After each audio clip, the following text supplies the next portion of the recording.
Hello, welcome to Virgo Philippines. So, reading ito for Virgo, Sun, Moon, Rising, Venus, Jupiter, Virgos. Take only what resonates.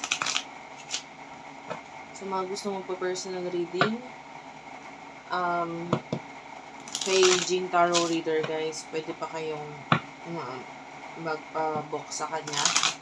Friend ko yun, guys, open siya sa personal reading. Ako po, ito pa lang yung available ko ngayon. Astrology Love, Astrology Career. Pero, mag-inquire na lang kayo sa aming Facebook page kasi hanggang 10 lang yung i-accept namin ngayon. Dahil medyo busy po ako, so 10 lang at yun yung available namin reading ngayon. So, yung admin ko yung mag-a-assist sa'yo kung open pa yung slot. Siya kasi nakakaalam kung ilan na lang yung open or available na slot. So, if you want, dun ka na lang mag-inquire sa aming Facebook page. Aerospace, na nakikita natin yan, medyo medyo may mga may person kang kakonect ngayon pero hindi ka makakonect sa kanya. Parang may problem or hindi okay yung connection nito. 10 of clover, 9 of clover, ayan, may challenges. Yung iba may kinalaman sa obligasyon. And the Jack of Diamonds is showing to me as children or child na involved. So, I don't know kung may anak ka na ba, may anak ba itong person na to. So, isa ito responsibilidad sa pamilya. But anyway, open naman to sa LGBTQ. Take only what resonates na lang. Pagpasensyahan mo na guys, medyo masama yung aking pakaramdam ngayon.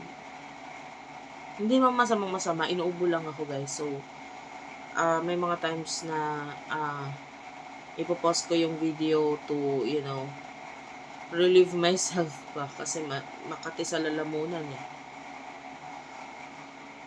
So anyway, ano yung energy ng person na kakonect mo?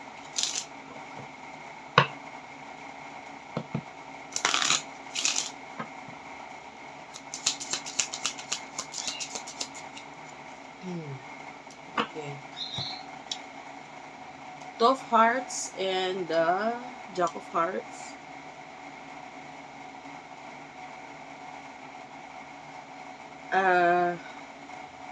I can see love mula sa taong to. Pwedeng may relationship or friendship sa inyo. Partnership. And the Joker is here. This could be a new person. Or pwedeng person na nandyan na sa iyo ngayon. May connection na kayo.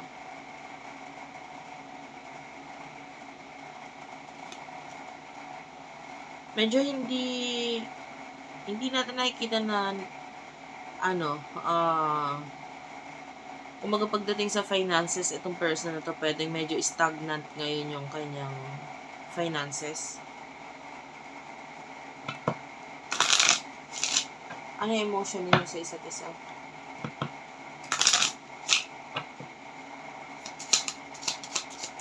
Pagpasensya mo na naglalag yung phone ko, medyo konti na lang kasi yung memory.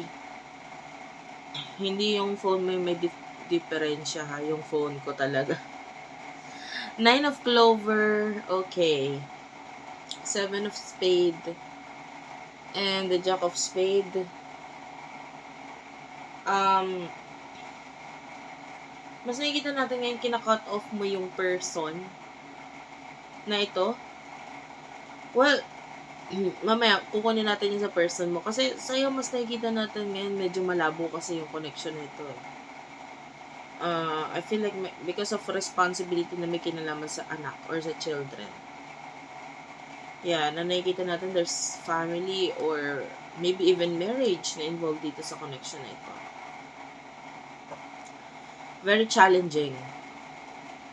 And ngayon, pwedeng hindi ka na kasi ganun ka-immature or hindi, yung mindset mo medyo na iba na katulad, hindi na katulad ng dati. Marami na nabago sa'yo. And, I feel like pagdating dito sa person na to,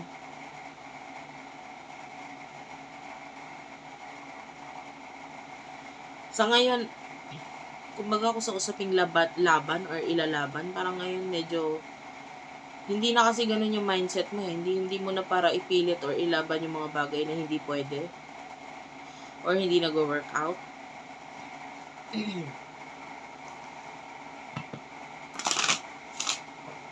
Ano emotion ng person na ito for you?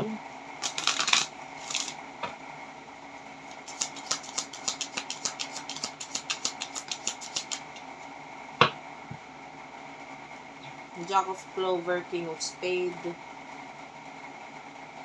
Okay. Ten of Clover is nasa bottom of the deck.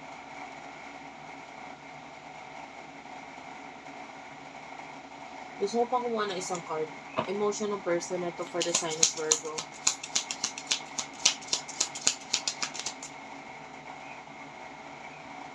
Queen of Spade.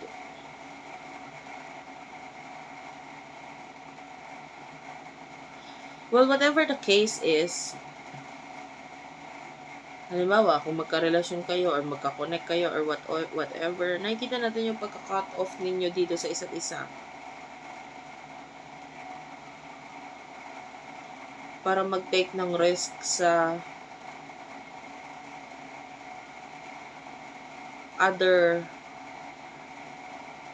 options sa buhay ninyo. Yung iba kung may third party, hindi lahat, pero kung may third party na involved, like pwedeng eto nakakita tayo ng relationship, kaya lang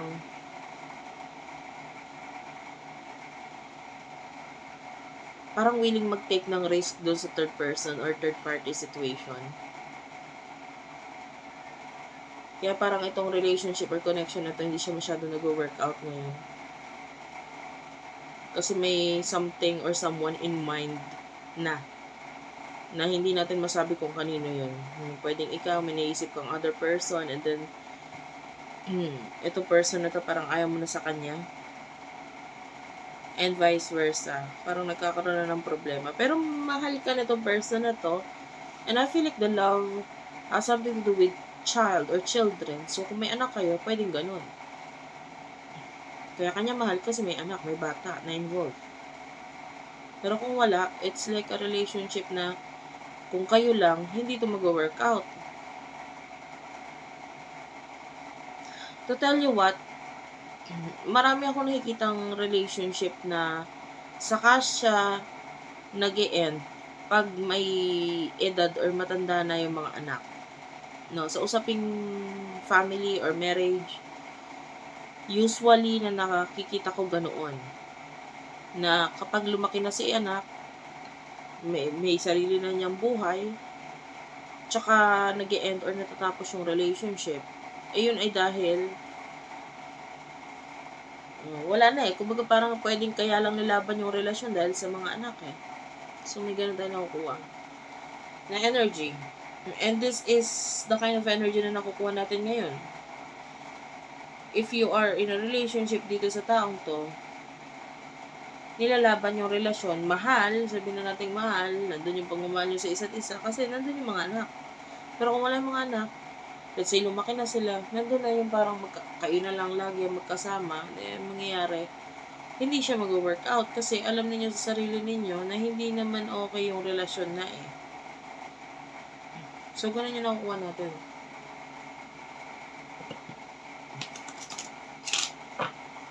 So, what will happen in the near future sa inyong dalawa?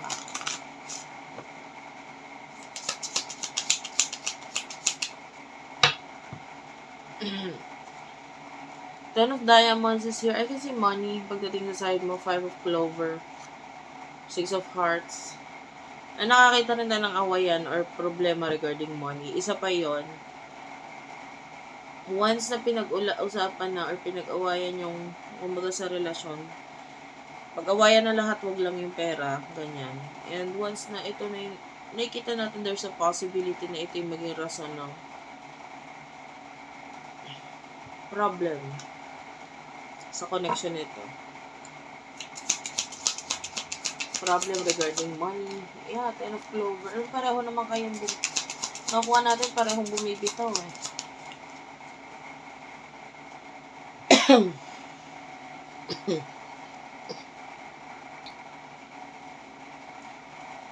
Ten of Clover, King of Diamond, sorry.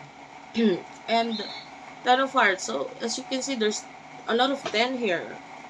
Which is numerology, that is an ending number. Nakita tayo ng pag-aaway, separation, ending sa relationship nito. Six of Hearts, parehong ginusto or parehong may pag-uusap dito na ito ay mas maigi pang i-end na lang than to continue the relationship tapos hindi naman na siya nag-work out. Minsan kasi, merong relasyon na mahal nyo pa yung isa't isa pero nakakapagod na. Alam mo yun? Kasi nakikita natin may love naman, especially nga kung may anak. Pero the Ace of Hearts, yeah, there's love here. And I can see this is like a lesson sa inyong dalawa yung relasyon ninyo. Hindi lang ikaw yung may mali, hindi lang siya yung may mali. Pareho kayo may mali, pero hindi naman tapon tong relasyon na to. Kumbaga, ito ay naging lesson sa bawat isa. I can see new person or new past energy ang pwedeng bumalik sa'yo right after na magkaroon ng ending sa inyo na to person na to. Pwedeng itong past person na to magbigay ng stability and new beginning for you. So, sometimes we have to accept or embrace yung ending kasi right after the ending, meron namang new beginning for you. Na hindi lang makarating-rating itong new beginning na to because you're not accepting itong ending para sa buhay mo.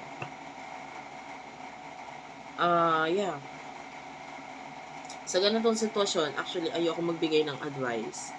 Kasi ikaw nakakaalam kung ano ang magandang gawin sa ganyang klaseng relasyon or sa inyong connection. Pero sige, kukuha tayo ng advice because I feel like you need one. Ayoko kasi maging bias sa advice or sa pagbibigay ng advice sa'yo. And especially if there's children or child na involved. Dati po kasi hindi ako talaga pro into separation or annulment, whatever. Hindi ako pro dyan. Dati. But now, nung nasa-serve ko na yung purpose ko, unti-unti na pinamulat sa akin the reason why this is important. Diba? Maga parang, hindi mo pwedeng, you will only live once in this life, no? Na, of course, bukod yung mga ibang life for you. Pero ibang usapan na yon yung ang tawag dito, rebirth. Whatever. Ibang usapan na yun. Pero sa nakikita natin dito sa life mo nito, you only live once. And of course, you want to live your life to the fullest. And kung hindi mo naman nagagawa yon because of this particular person, nasa sa'yo na yan. The advice for you is the King of Hearts, Three of Spades, and the Ace of Clover. The Joker, you have to embrace new beginning. The Three of Spade is here. So, nakikita natin ito as, there's a new person for you na paparating, lalo na with Ace of Hearts energy. Eight of Diamonds, I feel like this person is someone who is very workaholic, pero you match.